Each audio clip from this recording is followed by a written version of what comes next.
कि देवर्षि नारद जी ने भगवान को श्राप दिया। मैया ने कहा क्षमा करिए नारद जी क्या हैं? बोले विष्णु की भक्त हैं और बड़े ज्ञानी हैं, ठाकुर जी ही कोई गलती की है। मैया ऐसा क्यों कह रही है?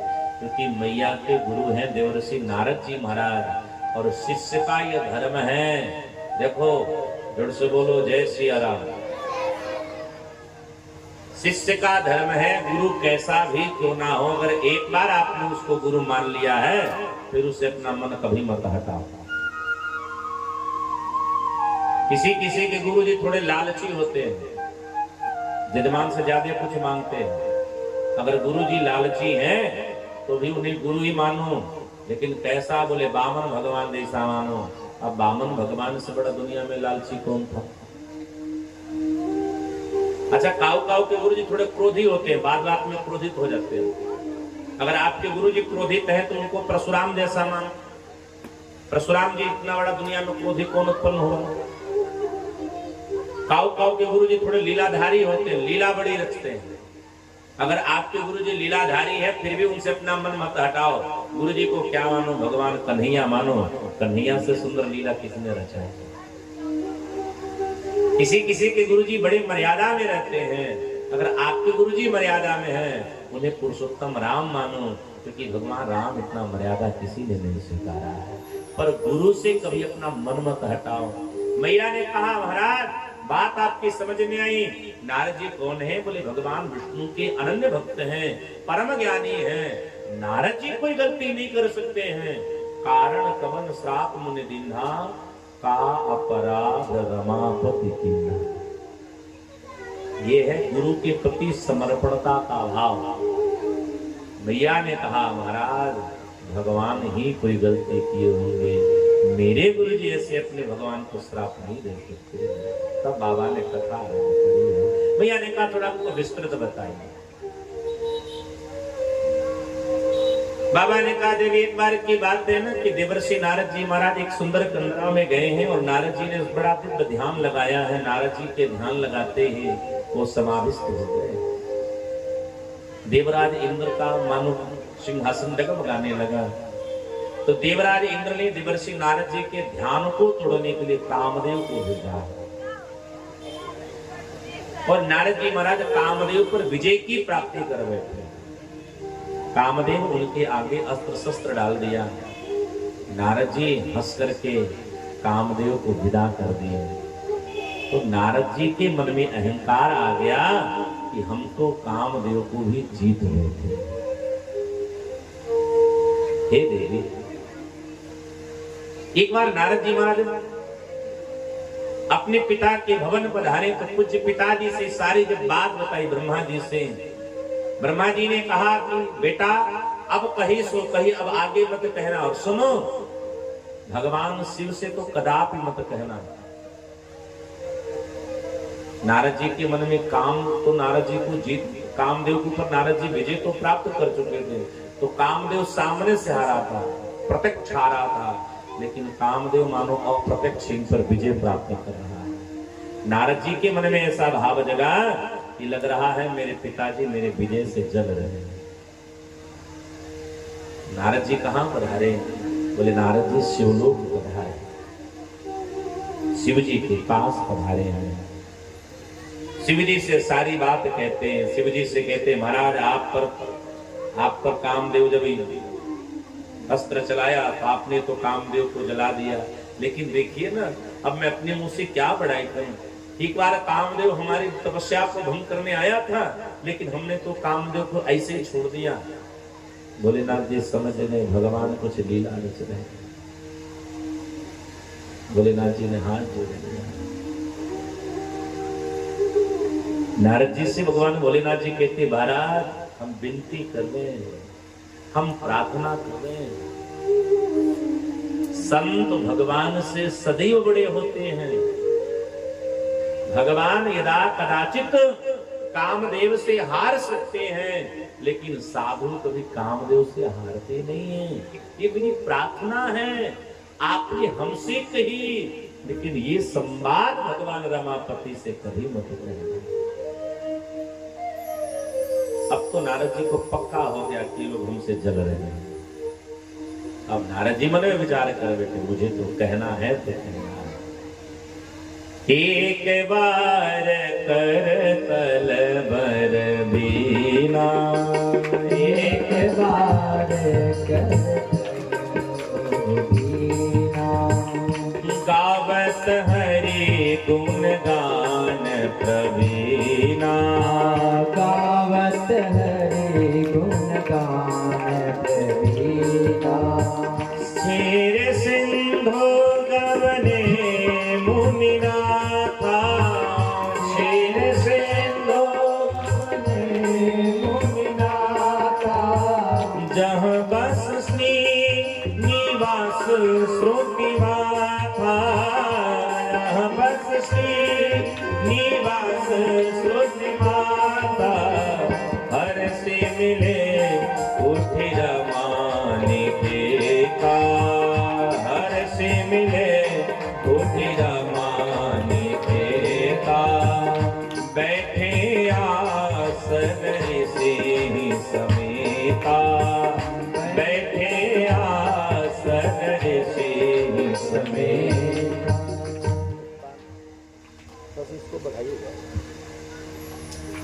नारद जी महाराज जी को न जाने के बारे क्या हुआ, और नारद जी महाराज भगवान श्री नारायण के क्षीर सिंधु पधारे।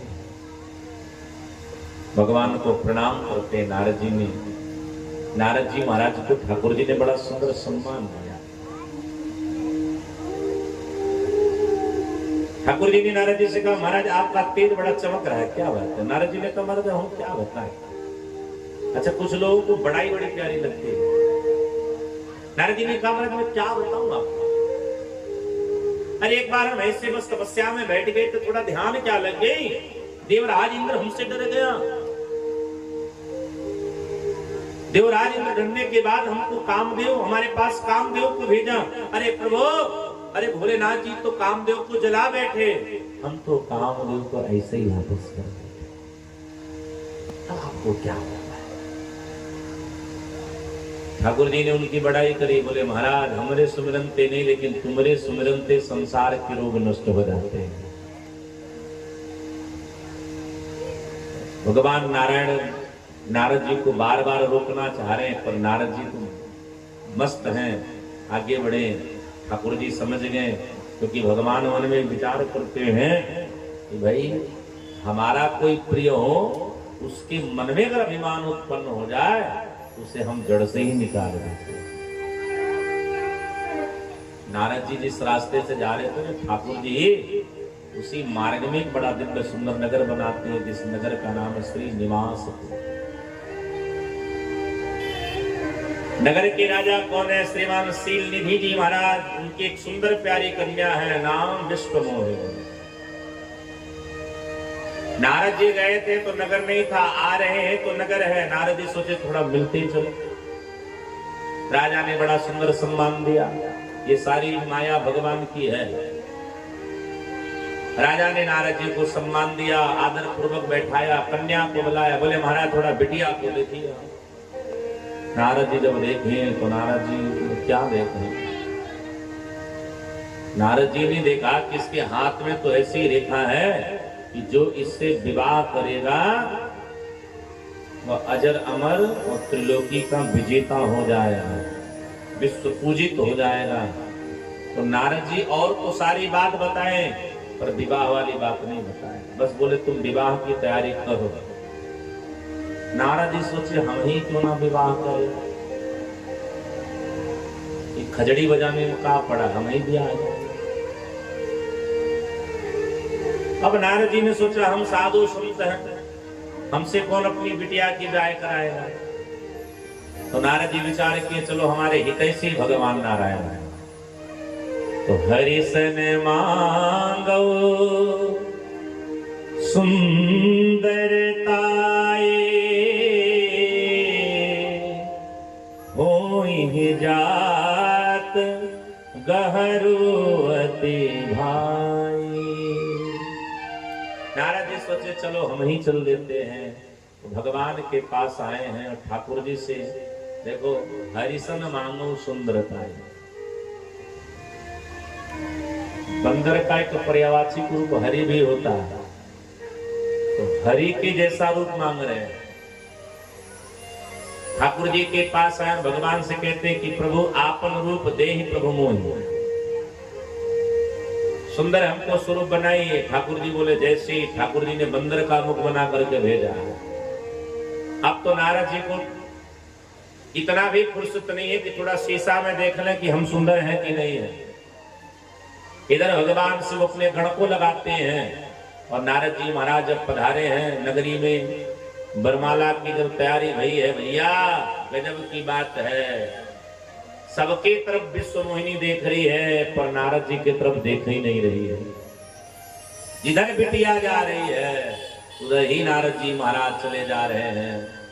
कि कर्म कई बार जब हुआ, अचानक क्या देखा कि भगवान नारायण राजा के बालक के रूप में प्रकट भय हैं और बिटिया उनके गले में माल्यार्पण कर बैठी है।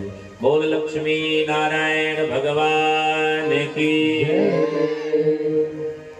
ठाकुर जी दुल्हन लेके चले गए। अब खिसियानी बिल्ली खंभा नोचे। नारद जी का क्रोध की सीमाएं बढ़ गई। शिव जी की जो गण है, शिव जी के गणों ने तब तक कह दिया बाबा तनी दर्पण देख लो, तो पानी में जैसे अपना मुख देखे तो बंदर के जैसे देखें।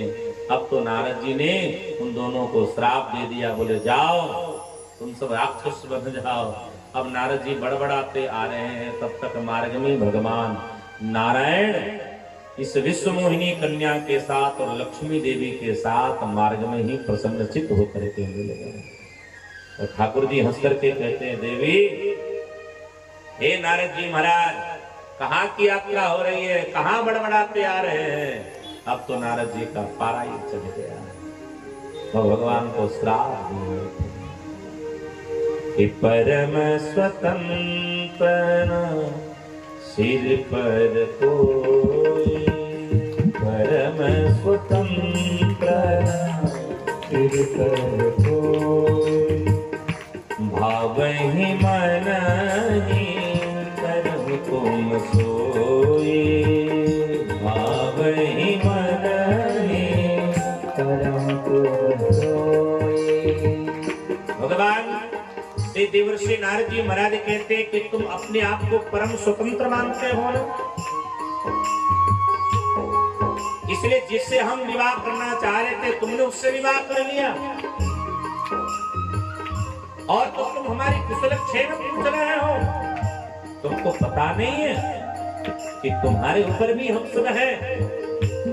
सन कपिया प्रेते तुम दीन हमारे, कपिया प्रीति तुम दीन हमारे, करहि कीस सहाय तुम्हारे, करहि कीस सहाय तुम्हारे।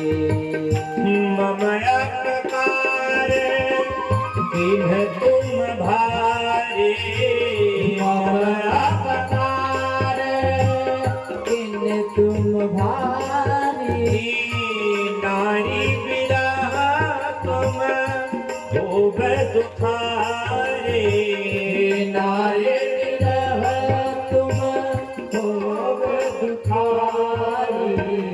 देवर्षि नारद जी महाराज कहते हैं कि मैं तुमसे सुंदर रूप मांगा तो तुमने हमको बंदर की आकृति दे दी। जहाँ हम तुमको श्राप देते हैं कि एक अवतार जब तेरा होगा कि बंदर का ही रूप वाला तेरी सहायता करेगा। आज मैं जैसे पत्नी के स्त्री के वियोग में भ्रमित हो रहा हूँ, एक दिन तुमको भी नारी के वियोग में ऐसे ही भटकना पड़ेगा और उस दिन ये बंदर तेरा सहायक करेगा। ठाकुर जी ने कहा आपका श्राप हम सर पे स्वीकार करते हैं और हंस करके भगवान जैसे माया को दूर करते हैं। तब नारद जी को लगा कि हमने बड़ा अपराध कर दिया। नारद जी महाराज भगवान के चरणों में लेट गए। ठाकुर जी ने कहा ये मेरी इच्छा है, आप चिंता मत करें। नारद जी ने कहा कि ये सब कष्ट कैसे दूर होगा। अब भगवान कहते हैं कि आप जाइए भगवान शिव के शतक नाम का पाठ करिए। तो भोलेनाथ जी की वो नाम का जप करते हैं। आओ हम सब भी बाबा का मंगल जप करें।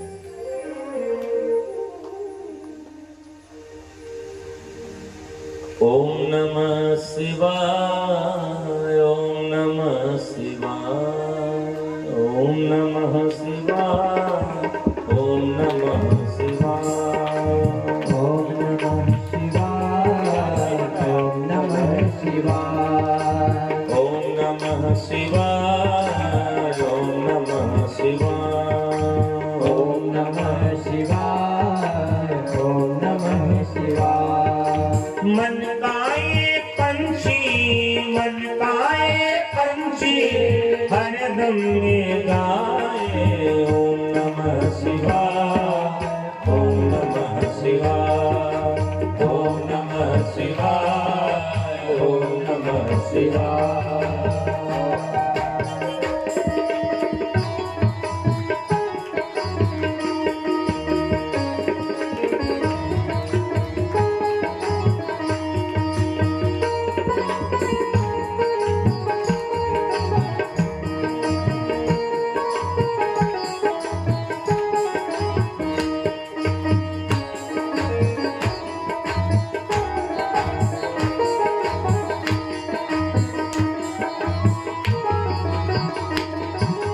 विश्वास की माला टूटी पड़ी है, विश्वास की माला टूटी पड़ी है, विश्वास की माला टूटी पड़ी है, विश्वास की माला टूटी पड़ी है।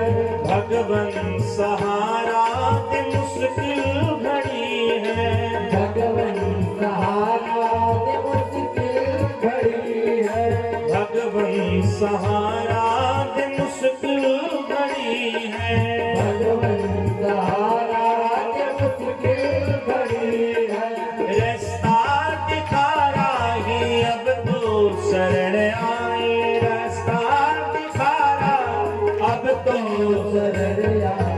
ओम नमः शिवाय, ओम नमः शिवाय, ओम नमः शिवाय, ओम नमः शिवाय, ओम नमः शिवाय, ओम नमः शिवाय, ओम नमः शिवाय, हरि ओम। नमः शिवाय।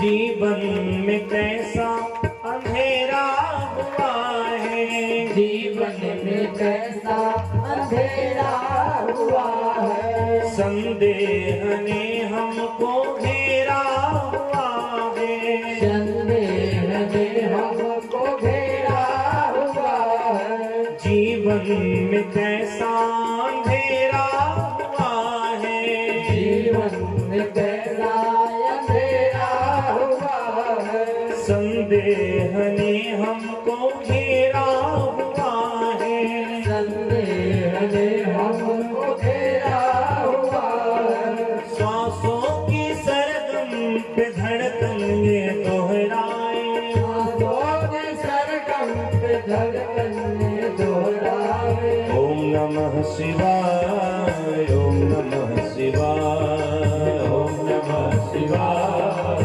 ओम नमः शिवाय, ओम नमः शिवाय, ओम नमः शिवाय, ओम नमः शिवाय, ओम नमः शिवाय, ओम नमः शिवाय, ओम नमः शिवाय, ओम नमः शिवाय, ओम नमः शिवाय।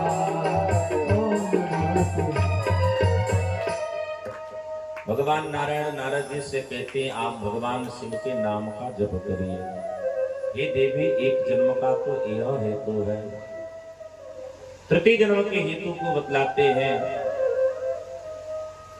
एक जन्म का और यह हेतु है कि स्वयंभू मनु और शत्रुपा मैया ने बड़ा कठिन तप किया है और इस तप से प्रसन्न होकर के भगवान जब प्रकट हुए तो ठाकुर जी ने कहा कि कोई वरदान मांगो, तो राजा ने केवल एक ही वरदान मांगा कि दान शिरोमणि कृपा निधि नाथ कहूं सत्यभान चाहो तुम ही समान सुध प्रभुषण तवन दुआ। हे प्रभु, हम आप जैसा पुत्र चाहते हैं। ठाकुर जी ने कहा कि हे महाराज, मेरे जैसा तो कोई पुत्र नहीं होगा, इसलिए मैं आपका ही बेटा बन करके आऊंगा। हे देवी, यही मनु जी महाराज दशरथ बने हैं और शत्रुपा मैया कौशल्या बनी है। एक जन्म का यह हेतु है। अगले जन्म का हेतु बताते हैं कि एक प्रताप भानु नामक राजा है और प्रताप भानु अपने राज्य से एक बार शिकार करने के लिए गया और एक दुष्ट राजा जो साधु का वेश बना करके बैठा है, उस राजा के वशीभूत होकर के वह प्रताप भानु ब्राह्मणों के द्वारा श्रापित हो गया और श्रापित होने के कारण वही राजा अब रावण कुंभकर्ण आदि बना।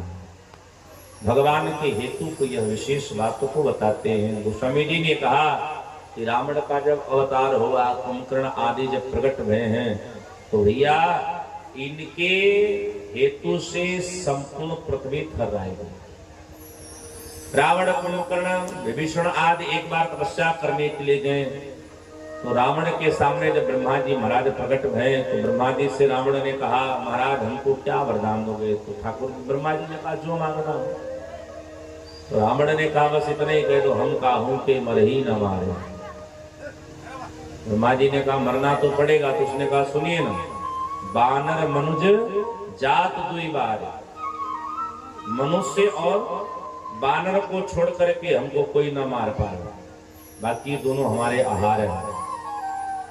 कुंभकर्ण के पास गए तो कुंभकर्ण को देख करके ब्रह्मा जी सोच बैठे, अगर कहीं खाने के लिए मांग लिया तो गड़बड़ी हो जाए, क्योंकि एक बार कुंभकर्ण खाता था तो समझिए एक जिले की पूरी सामग्रियां खा जाता था।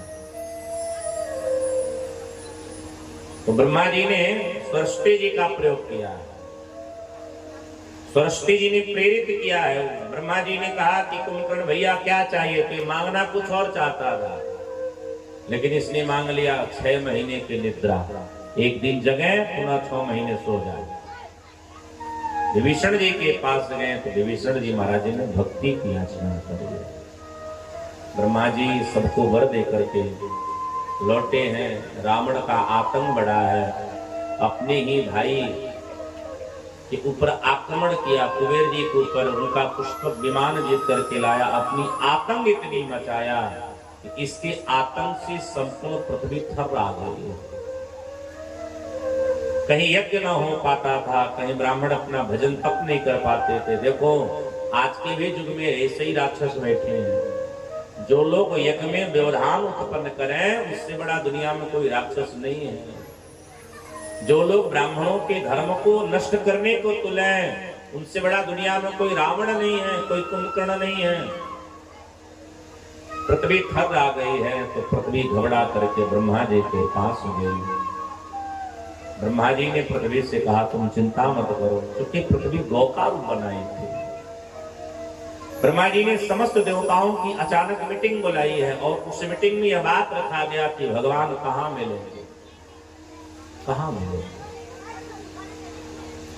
किसी ने कहा भगवान यहाँ होंगे, किसी ने कहा यहाँ होंगे। सब अपनी अपनी विचारों को प्रस्तुत कर रहे थे। भोलेनाथ जी कहते हैं, देवी यही समाज गिरजा में रहूं, मैं भी उसी समाज में था। मैं एकदम चुपचाप बैठा था। तब ब्रह्मा जी ने कहा कि हे भोलेनाथ जी, आपके विचारों से भगवान कहाँ रहते हैं? देखिए, नारद संहिता में लेख है कि जब देवर्षि नारद जी ने एक बार भगवान से प्रश्न किया कि प्रभु आप मिलोगे कहाँ, आपका वास्तविक घर कहाँ है? भाई लोग ढूंढने आपको कहाँ जाएंगे? जैसे मेरा परिचय, मैं अयोध्या हूं, मेरा ये कांटेक्ट नंबर है, तो आपका क्या परिचय, आप कहाँ मिलेंगे? ठाकुर जी ने देवर्षि नारद जी से कहा, नारद जी हमारा परिचय जानना। नाहं बसामि वैकुंठे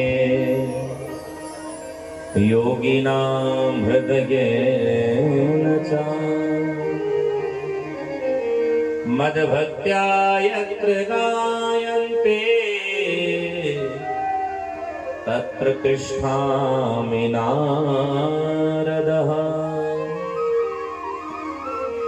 भगवान कहते हैं कि हे नारद जी, न मैं वैकुंठ में वास करता हूँ, न मैं योगियों के हृदय में वास करता हूँ।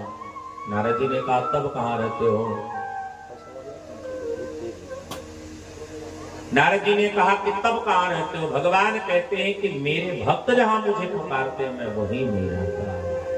भोलेनाथ जी ने भी यही कहा, हरि व्यापक सर्वत्र समाना, हरि व्यापक सर्वत्र समाना, प्रेमति प्रगट वही मैं जाना, प्रेमति प्रगट वही मैं जाना। देश काल दिशि विदिशो माही, देश काल विदिशो माही, कहूँ सो कहा जहाँ प्रभु नाही, कहूँ सो कहा जहाँ प्रभु नाही। हरि व्यापक सर्वत्र समाना, हरि व्यापक सर्वत्र समाना। भगवान भोलेनाथ जी ने कहा कि भगवान तो सब जगह विराजमान है। एक बार एक शराबी एक मस्जिद में बैठ करके शराब पी रहा था। मस्जिद का मौलवी शराबी को कस के डांटा, बोला ये खुदा की इबादत की जगह है, तुम यहाँ शराब पीते हो। तो शराबी को पहुंचा फकीर था। शराबी ने कहा, ऐ मौलवी सुन, बाई जी शराब पीने दे इस मस्जिद में बैठकर, वरना ऐसी कोई जगह बता जहां तेरा खुदा न रहता। भगवान तो सब जगह वास करते हैं। ठाकुर जी अड़ू पड़मारादू कड़कड़ादी सब में वास करते हैं। ऐसे कोई जगह नहीं जहां परमात्मा का वास न हो। जहां परमात्मा का वास न हो वो जगह हो ही नहीं सकता। ब्रह्मा जी को यह वचन बड़ा अच्छा लगा है और ब्रह्मा जी ने शिव जी को यहाँ साधु साधु कह के संबोधन किया है और तब संपूर्ण देवता भगवान की स्तुति करते हैं। तो आइए हम स्तुति के दो चार पंक्ति को गुनगुनाते हैं, क्योंकि आज हमारा मुख्य लक्ष्य है हम ठाकुर जी के जन्म की बधाइयां का आनंद। आइए हम स्तुति का दो चार सुंदर छंद हम गुनगुनाते हैं, हमारे साथ मिलकर संग। जय जय सूर्य नायक जन सुखदायक, प्रणत पाल भगवंता, गोविंद हितकारी जय सुरारी, सिंधु सुता प्रिय करुणा, पालन सुर धरणी अद्भुत धरणी, मन मन जाने कोई, जो सहज कृपाला दीन दयाला, करहु अनुग्रह सोई। जय जय अविनाशी सब घटवासी, व्यापक परमानंदा, विपत गोतीतम चरित पुनीतम, माया रहित मुकुंदा, जय लागी विरागी अति अनुरागी, विगत मोह मुनि वृंदा, निसे गासर जावई गुण गण गावई, जयति सा सच्चिदानंदा तेरी सृष्टि उपाय त्रिविध बनाए संग सहाय न दूजा सो करहु आधारे चिंत हमारे जाने भगति न पूजा जो भव भय भंजन मुनि मनरंजन गंजन विपति भलोदा मन कम बचवानी छाड़ सयानी शरण सकल सुर जोता सादर श्रुत शेषा ऋषय शेषा जाको कोई नहीं जाना यही दीन प्यारे वेद पुकारे जब मूसो भगवाना भगवा रिध मंदर सब विध सुंदर गुण मंदिर सुख गुंजा मुनि सेठ सकल सुर परम भयातुर नमत नाथ पद कंजा। संपूर्ण देवता मिलकर के भगवान की स्तुति को करते हैं। ठाकुर जी देवताओं की स्तुति को श्रवण करके भगवान आकाशवाणी करते हैं कि जन डर पहुँ मुनि सिद्ध सुरेशा तुम ही लाभ धरियो मरुषा। आप सब अब डरो नहीं, आपका डर अब दिन दूर हुआ। अब मैं अवतार लेने वाला हूँ। आने वाले समय में अयोध्या के राजा होंगे महाराज दशरथ जी महाराज, उनकी देवी कौशल्या के गर्भ से मैं अपने अनशन के सहित अवतरित होऊंगा। तब तक तुम सब करो क्या? बोले हमारी सेवा के लिए आप सब प्रकट होइए। तो संपूर्ण देवता अपने अपने अंश से बंदर भालू के रूप में सब प्रकट होते हैं। हमारे गोस्वामी जी महाराज कहते हैं कि अब हम चलिए चलते हैं अयोध्या की तरफ में। जोर से बोलो अयोध्या धाम की। तो गोस्वामी जी महाराज अपने मन को कहाँ लेकर के चलते हैं? अयोध्या। तो आप सब भी शरीर से इस ग्राम में बैठिए, चलिए हमारे मन से अयोध्या की यात्रा को हम करते हैं। अरे ले चल अपने नागरिया अवध बिहारी सांवरिया, ले चल अपने नागरिया अवध बिहारी सांवरिया। ओ श्री धनुषधारी सांवरिया, ओ धनुषधारी सांवरिया, ले चल अपनी नागरिया, ले चल अपनी नागरिया अवध बिहारी सांवरिया, हो अवध बिहारी सांवरिया।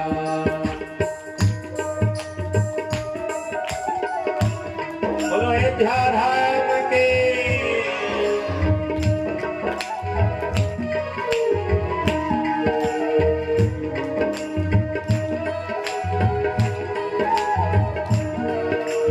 जय हो।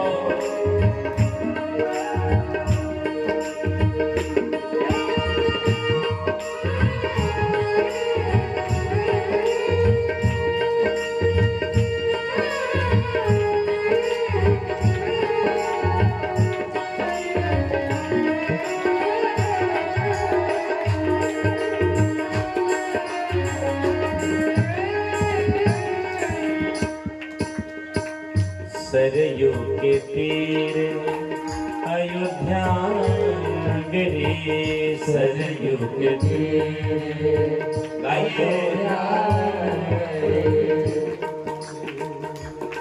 माई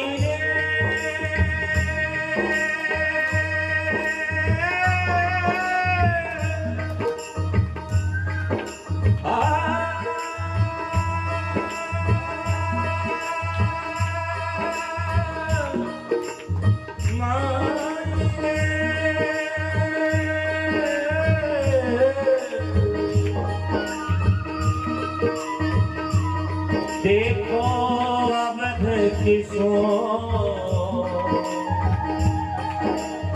माई रे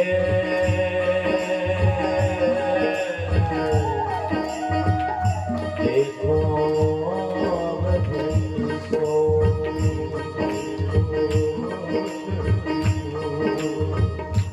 सुंदर छवि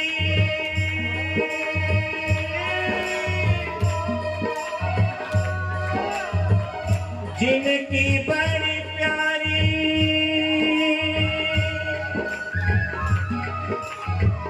नैनन बीच समाई